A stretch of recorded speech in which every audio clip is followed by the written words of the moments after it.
Kataku juga itu hantu.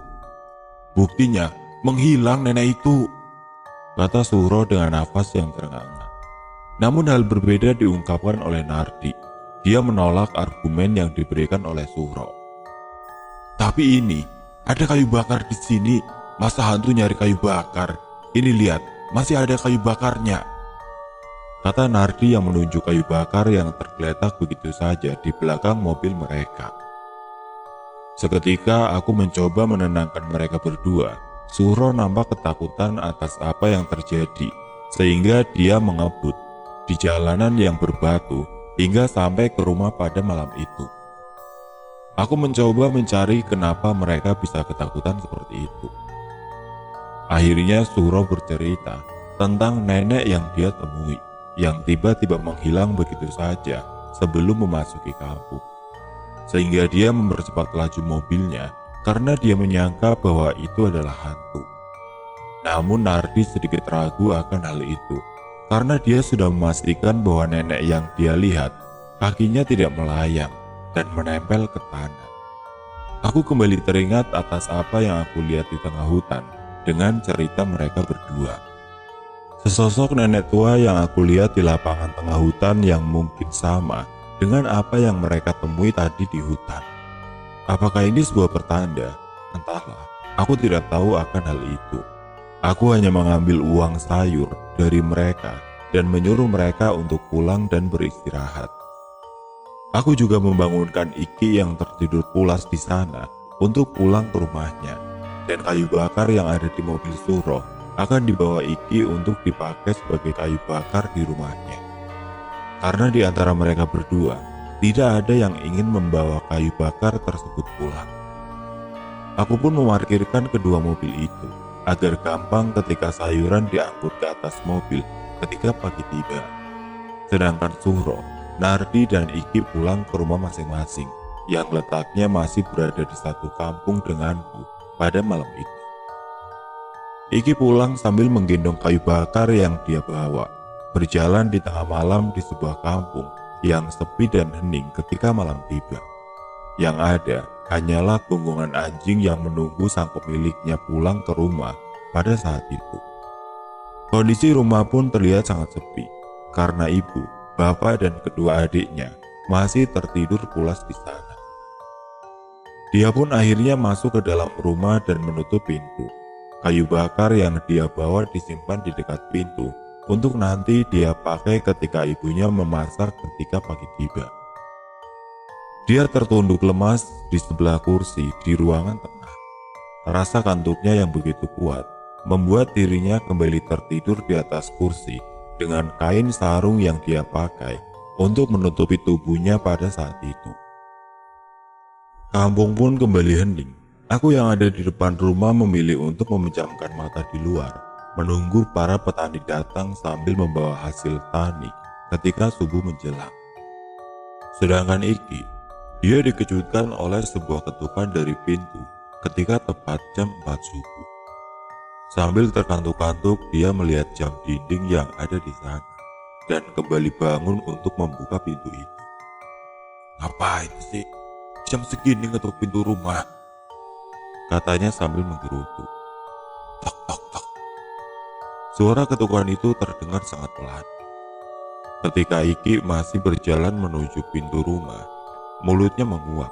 Dia masih kurang tidur karena terbangun ketika Suro dan Nardi datang ke rumah pada saat itu. Dia membuka pintunya dengan perlahan. Suara dejit pintu kayu terdengar dengan jelas ketika suasana sedang hening seperti ini. Terlihat sosok yang nampak asing muncul di depan pintu. Wajahnya tersenyum dengan tubuhnya yang nampak bungkuk. Rambutnya yang putih terurai.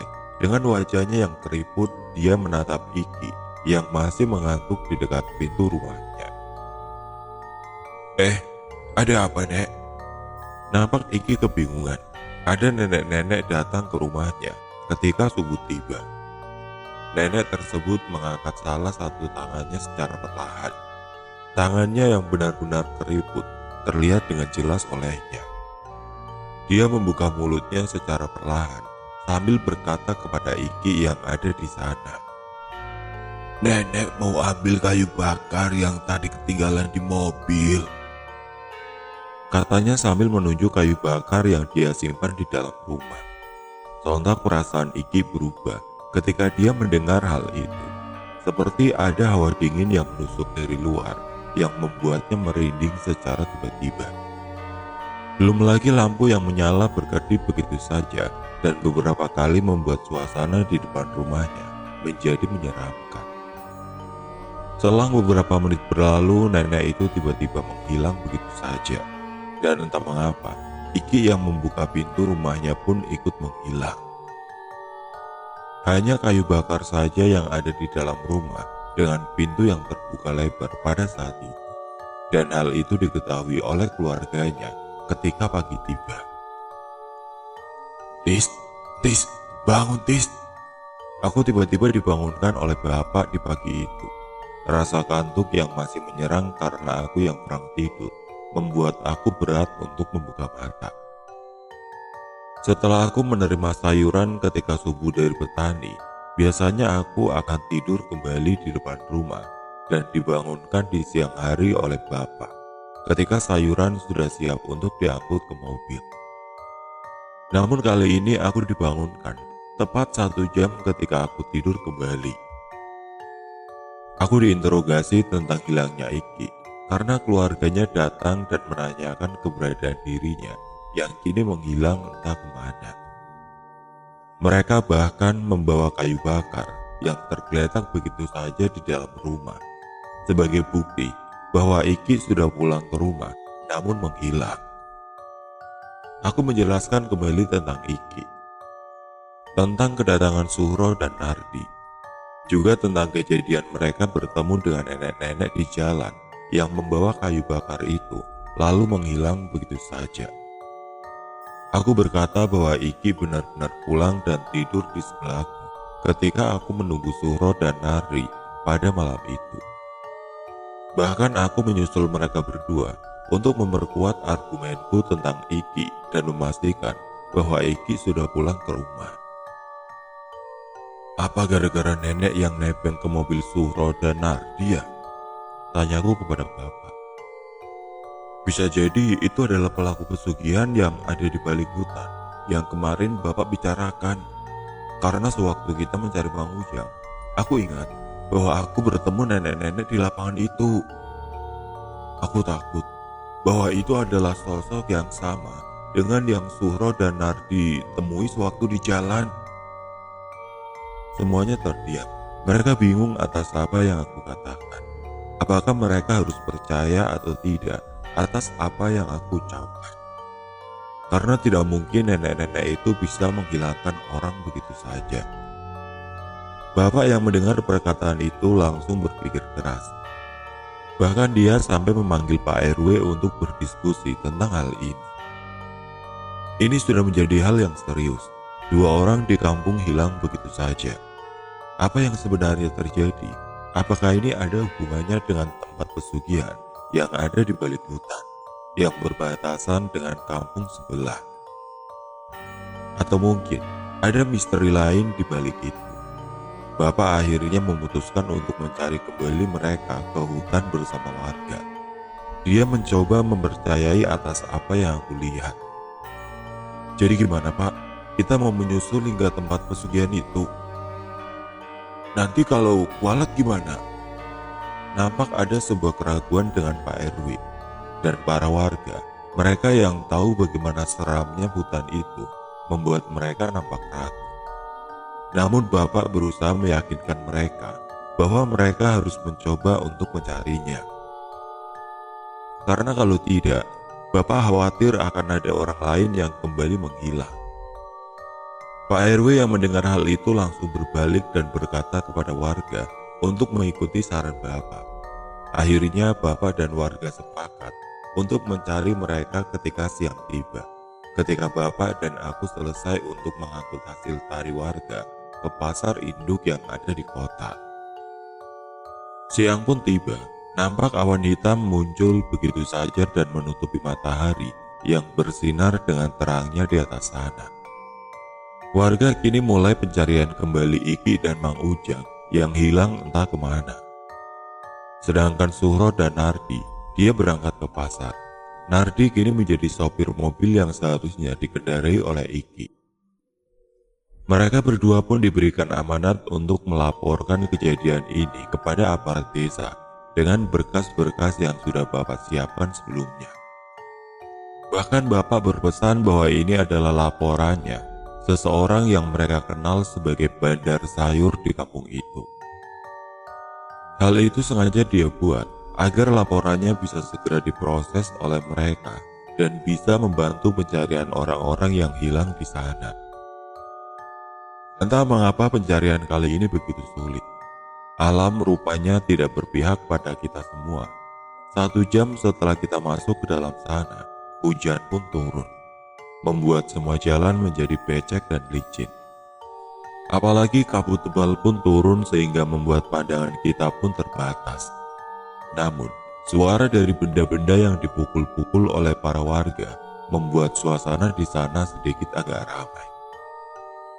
Meskipun lama-kelamaan suara itu menghilang satu persatu karena suaranya tertutup oleh hujan yang semakin deras di hari itu. "Tis, tunggu dulu di sini. Bapak mau ke Pak RW dulu untuk menanyakan tentang kelanjutan pencarian ini. Nampaknya hal ini harus segera dihentikan karena situasinya semakin tidak memungkinkan," kata Bapak sambil menatap langit yang gelap. Aku hanya mengangguk dengan salah satu tangan yang memegang daun pisang untuk menutupi tubuhku agar tidak basah pada saat itu. Hawa hutan ketika hujan membuat siapapun akan kedinginan, termasuk aku yang sedang berada di sini. Aku akhirnya ditinggal sendirian. Bapak kemudian berbalik dan berjalan menuju Pak RW dan salah satu warga yang letaknya tidak jauh dari sana. Dia berjalan menembus kabut hutan dan secara perlahan menghilang begitu saja di sana. 1 menit, 2 menit, 3 menit, hingga hampir 10 menit berlalu. Aku tidak menemukan tanda-tanda bahwa Bapak kembali kepada aku pada saat itu. Tubuhku semakin kedinginan karena hujan semakin deras dan daun pisang yang aku pakai kini tidak berguna lagi. Akhirnya aku berdiri kembali. Melihat sekelilingku yang penuh kabut dan hawa hutan yang terasa hening sekali sekarang. Seperti tidak ada tanda-tanda bahwa ada warga yang dekat dariku pada saat itu. Aku seperti sendirian sekarang, di tengah hutan yang lebat dan diguyur oleh hujan yang deras. Dengan perasaan dingin yang menusuk, akhirnya aku memutuskan kembali menyusul Bapak yang kini belum kembali. Jalanan yang licin akibat hujan juga kabut yang membuat jarak pandangku terbatas, membuat aku melangkah pelan sambil berpegangan pada dahan pohon pada saat itu.